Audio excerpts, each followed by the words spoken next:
This is Straight Talk with Enlivening Greg Fann, the Preacher Man, and his sidekick Shanan Jones. Frank discussions of issues affecting the ATL, Fulton County, the state of Georgia, the nation, and around the world. And now, here they are, live and in living color, the team of Jones and Fann, the Preacher Man. 4 countdown. Well, welcome to another edition of Straight Talk with yours truly, Greg Fann, the Preacher Man, and Shanan E. Jones. I'm in the studio today. I see. So you came from South to the studio. I don't know what you just said, but I'm in the studio today. But listen, as always, we have a great program for you. As you can see, I'm wearing my Atlanta Hawks hat today. And this weekend, we'll be dealing with the issues around this whole thing of, the president speaking. We'll have Black History Facts. Of course, we'll have Miss C, as always. And we'll be back with Shanan and myself right here on Straight Talk. It's Super Bowl time. It's Super Bowl. Go Steelers. All right. Go Steelers. Hey, Miss C. Miss C here with your 3-minute news blast or more. Hey, Pastor Bishop Greg. Hey, Pastor Shanan. Hope y'all doing good. Listen, I've got some information that I think you can use, okay? Listen, there will be a men's prayer walk for peace and nonviolence Saturday, February 18, 2023, beginning at the Rodney Cook Senior Park at 600 Joseph E. Boone Boulevard in Northwest Atlanta, and it begins at 11 a.m. The walk is sponsored by We Care, a collaboration of clergy, activists, neighborhood organizations, and community. For more information, call 404-903-8708, or you can send an email to info@fceent.com. And if you missed that, just wind me back up, okay? Honoring the first responders of Jesus Set the Captives Free Incorporated for their 27 years of serving the community. That's going to happen March 4th, 2023 from noon to 2 p.m. at St. Stephen Missionary Baptist Church, 2670 Hogan Road in East Point. The pastor is the senior servant is Reverend Earl Calloway. For vendor information, call 404-322-8494. That's 404-322-8494.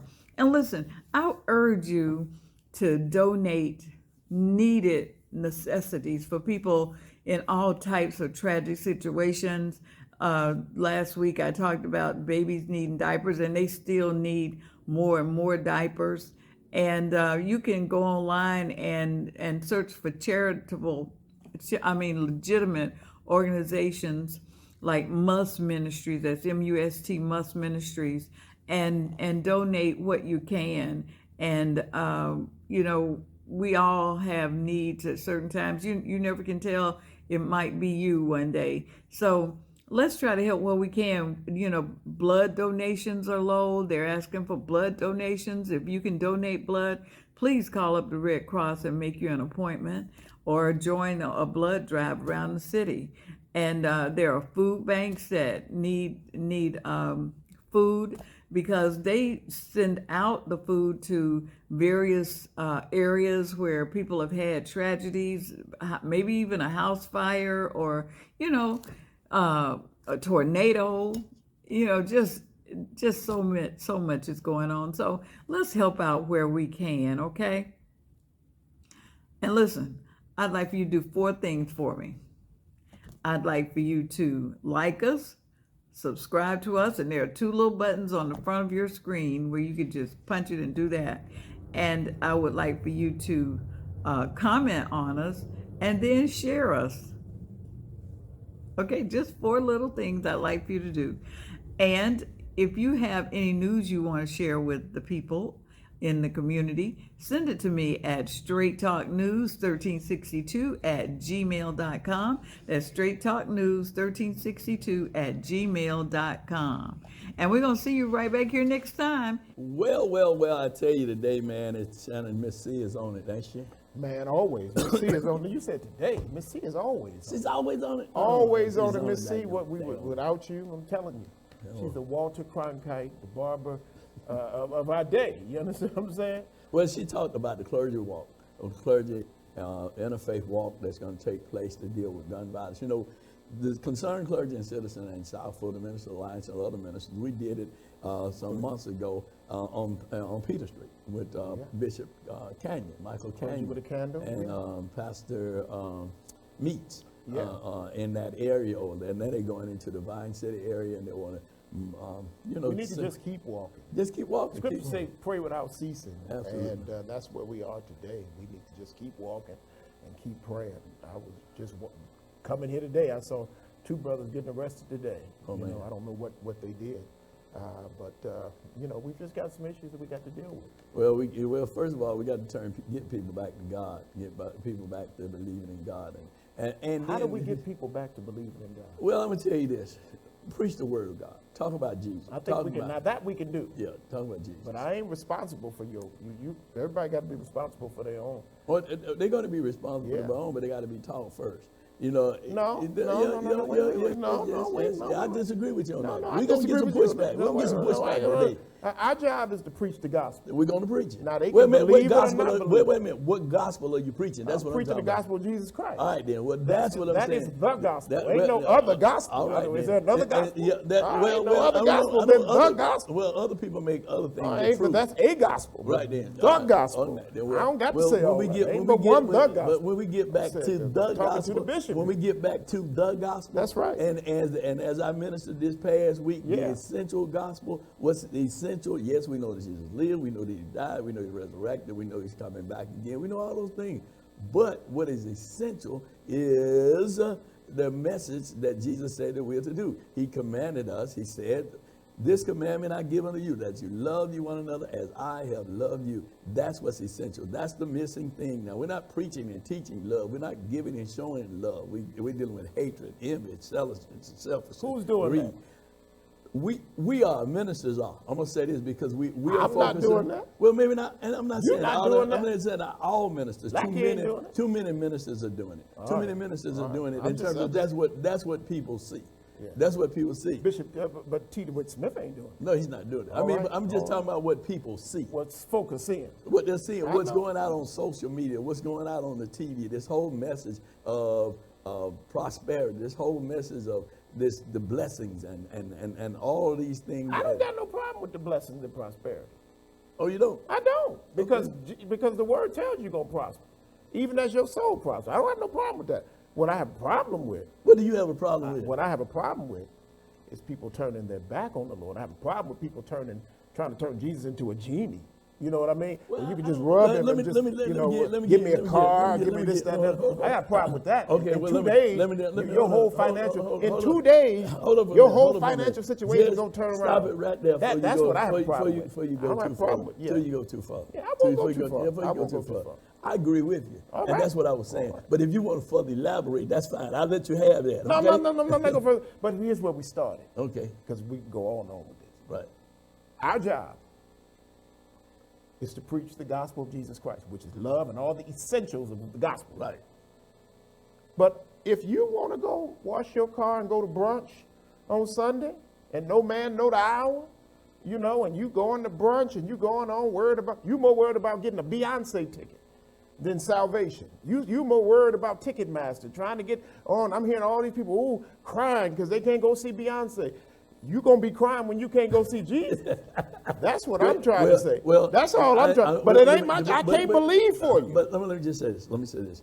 We're not in disagreement with that. All right, I all totally agree with what that's what I was saying. Yeah. But if you want to further elaborate, No, because I see, don't you further from elaborate. because see, you from one generation, I'm from another generation, No. and see the way we were raised and the way you were raised in terms of our faith was all about Jesus. It wasn't about things. We didn't. No. And if we got things, we thank God for the things. We worship Him. That's we worship right. Jesus. versus the thing. We have turned to a generation that worshiping things and have forgotten about Jesus. That's what I was talking about. And you said the same thing. No, You I said the same thing. it. And you know, for all this materialism, the most materialistic thing that I remember growing up in church was we get this envelope.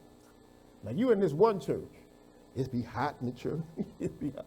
And then they show you this envelope with this whole nother church, and it said building fund, and say one day we gonna be going into this building. Boy, it be hot. I'd be like, when are we going in this? I wish we can go in there today. We just need to have faith that we can get in this building. I got faith to get in this building because it's July and y'all don't have no air conditioning up in here and I'm hot. And my parents said I had to come here. I had to be here. You understand what I'm saying? So we had this building fund and we talked about that. But now folk don't care about the building fund. Now folk care about their own house. You don't care about the house of God. It's like, how can I get myself a big house? How can I get this for me?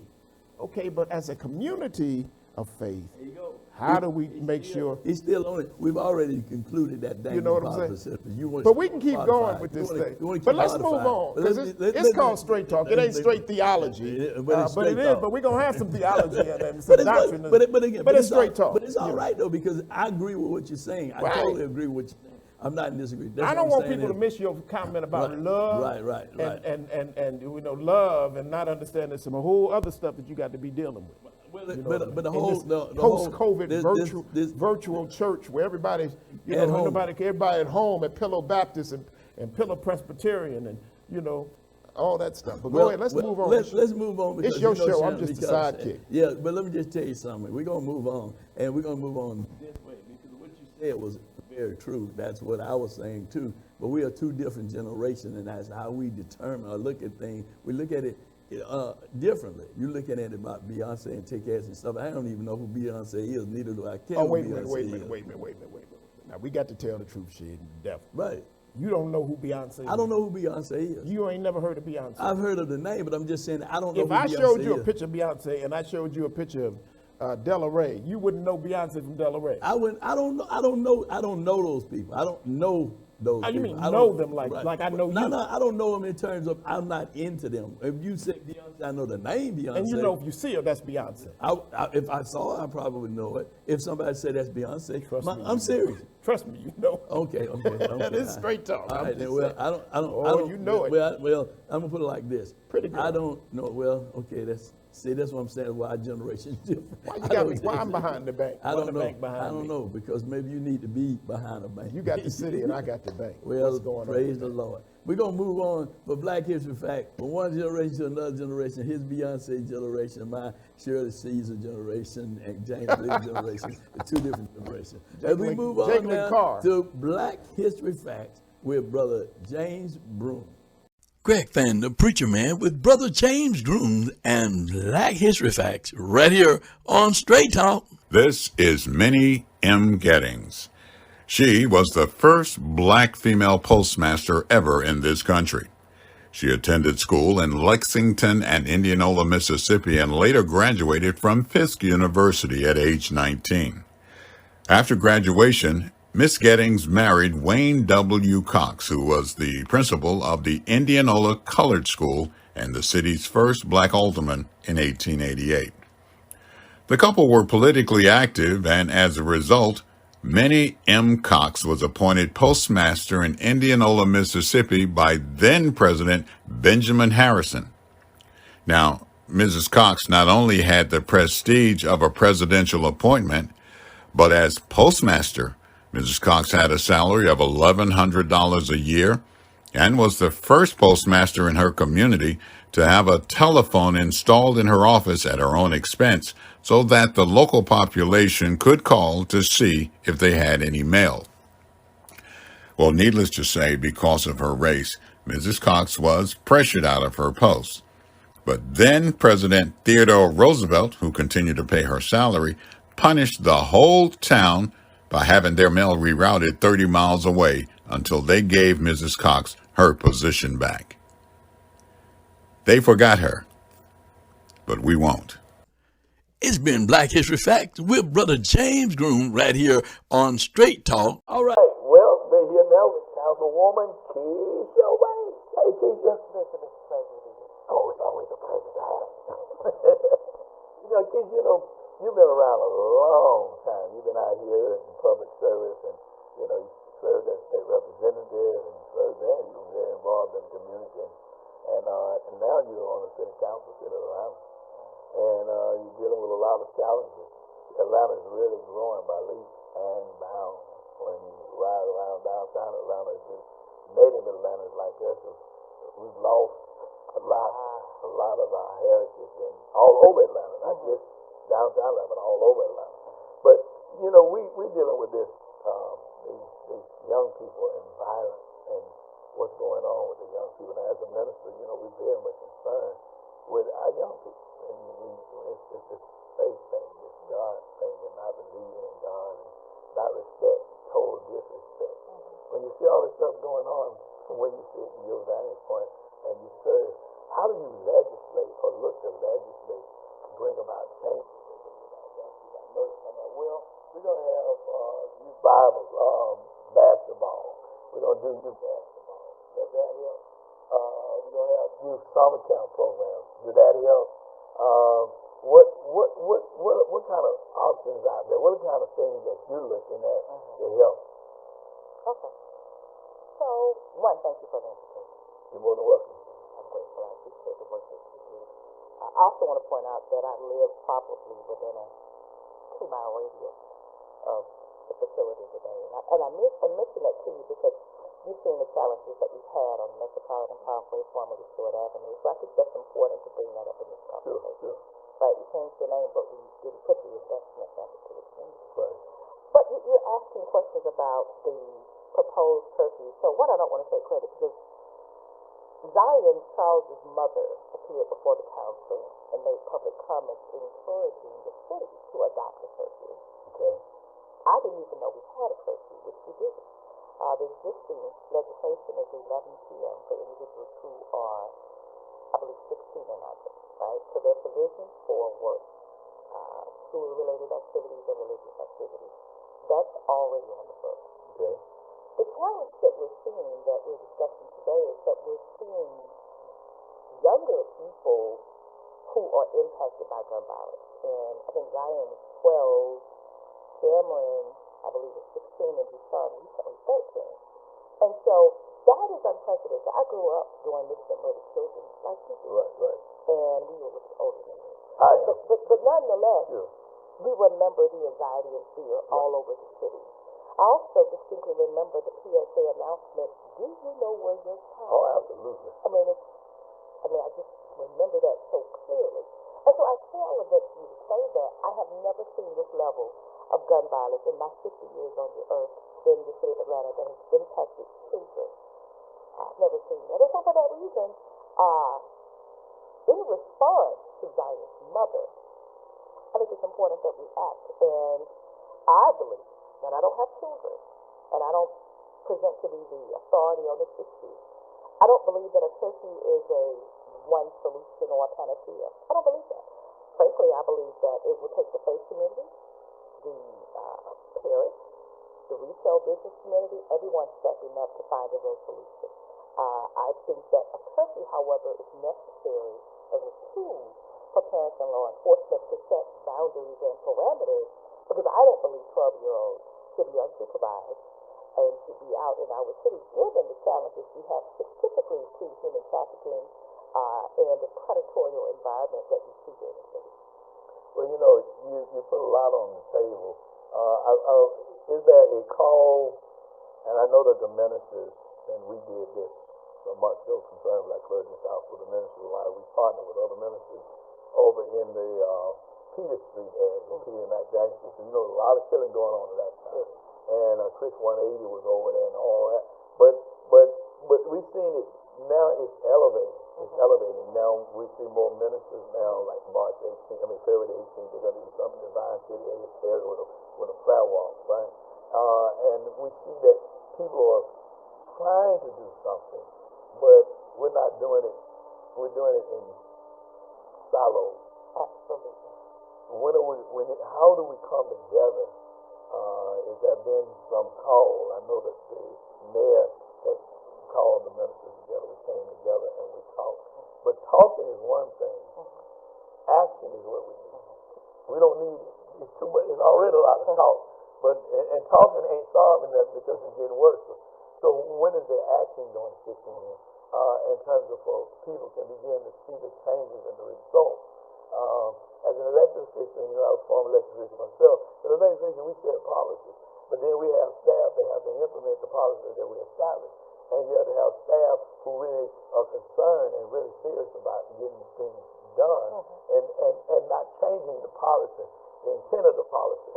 See, it's the intent of the policy. And many times staff take the policy from the intent and make it their own intent. And they say, oh, this is what we thought it meant. No, this is not what we thought it meant.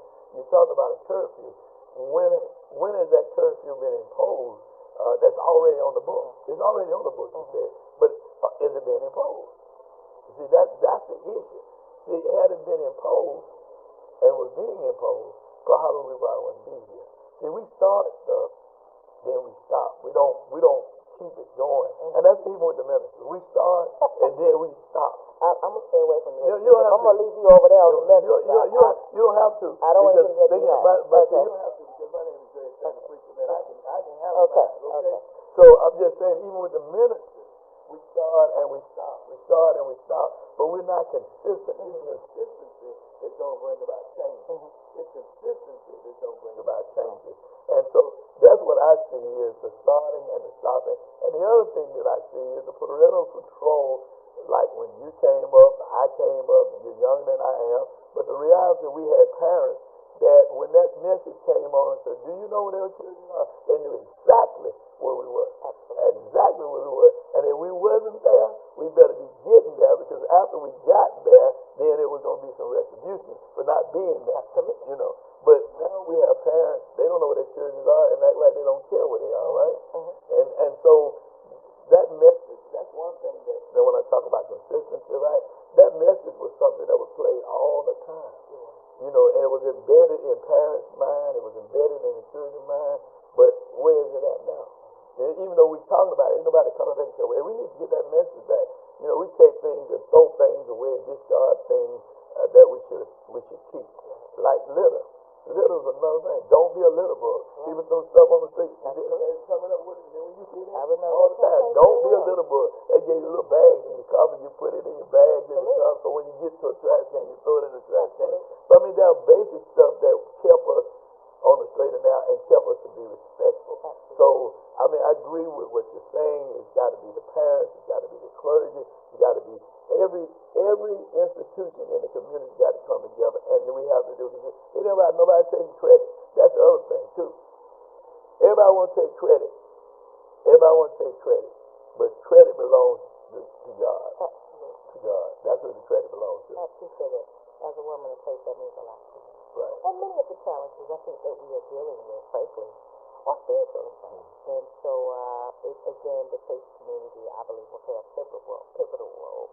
I distinctly remember as a child, anytime we would be dealing with any issues, even the civil rights movement, the basis of that movement was based upon the faith community. And listen, we have to move away. This is Greg Fann talking. I had to look at the camera now. That camera right there. See, I have to look at the camera now. I have to say this because until we go back to some of the things that we have left and stop trying to gain members and start doing what Jesus did, create disciples for Jesus, have people go out and to talk about Christ and the love of Christ. The missing ingredients, and I talked about this earlier with Shanan, is the love of Christ and the love of mankind is what the problem is. I had a situation this morning as I was taking my wife to work. And and I know you know the area, coming down Lee Street. And when you come down Lee Street and you turn on Abernathy, you go up under the bridge, heading back toward Abernathy and Whitehall. Right? So people coming down Murphy Avenue on that end, and Whitehall on the other end, right? So when you come down, the people will turn and block the intersection there so you cannot turn from Abernathy on to Whitehall. This big truck just turn right there and just block the intersection to the light change for him to go up Aaron after going back toward the west end. Right. So when I went around the big truck to go up Whitehall, the gentleman in his car he would not let me go. He ran and looked at me like, where do you think you going? I mean, it's that total disrespect and disregard that we have in our society today. The total disregard and respect for your fellow man, loving your other man. I mean, it was a time when when you see somebody, you would let them come out. Now people start flying. I mean, it's a major thing, teacher. And I just thank you for taking a stance and being the person that you are. You've always been vocal. You've always been Keisha, and you're gonna keep on being Keisha, regardless of what people say. You're gonna be Keisha. Wait. Sure. I had made some statements several weeks ago that I believed a lot of the challenges that we were facing with unmet needs, social, economic, poverty, low wages, lack of affordable housing. And the thing that I find fascinating is that when we lost Cameron, that wasn't true. Cameron is a child that came from a family with me. Zion Charles was a child that came from a single parent mother that, was sensitive, right, and she was sensitive. And I think it's important to get that contrast today, because the notion somehow that a lot of the issues that we're dealing with while with our young people in terms of gun violence away from poverty and all of these social ills is not true. And I think you described it beautifully. I think that it's a complete disregard and lack of respect for human life. And frankly, I think that some of that probably has a lot to do with the lack of faith. I'm not saying that to be a good citizen or a decent person in society that you have to defend your faith, because I don't believe that. But I do believe that communities that have strong values in terms of a foundation, I don't think you see the social ills and challenges that you. I would agree with you on that 100%, because until we can get people to turn back to whatever their faith is, and whatever their God they believe in, but the premise of all religion is love and respect. It is. And so whatever your faith is, whatever your religious belief is love and faith. And I love you because of the love that I have for Christ. I don't even have to know you, but I love you because I love the love I have for Christ. And Keisha, I just thank you for what you do and what you continue to do. And I pray that you continue to do it and be strong in your faith. And don't get weary in well doing. But my good friend, the late Reverend Albert Love, was just saying, God bless and keep strong. And thank you for joining us today. Well, it's been a great show today. And as always, Shanan, I enjoy doing the program with you. I enjoy hearing your views and your opinion as you are now close to 40 what? Tell them my age. I'm 40, be 49 this year. 49. You'll get your ARP card in a little bit. It won't be long. Won't be long. Then I can go to the movies without paying them. I take the mortgage money and go to the movies. I don't know about that. You go to the movies? You go to the movies? I don't. You'll see when you. Oh, okay. Well, I'll put it like this here. You'll get your ARP card soon. You'll get it soon. Did the eggs be cheap? I don't know. I don't know about eggs. I don't know about any ARP, of those things. they don't give you cheaper eggs? I don't know about all of that. I don't know about any of that. I just know the insulin has been capped. I know that. The senior citizens. I do know that. But listen, thank you so much for joining us here on Straight Talk, and we'll see you again. Cynthia said, like us. She was right. She said, subscribe to us. She was right. She said, make comments. Share. And do share our program. It ain't been nothing but what? Straight Talk. Want to be a guest on Straight Talk? Email Critic Fann at SHANN922 at Comcast.net or call 404-308-0795. Join us again for another episode of Straight Talk with Shanan Jones and Greg Fann, the Preacher Man.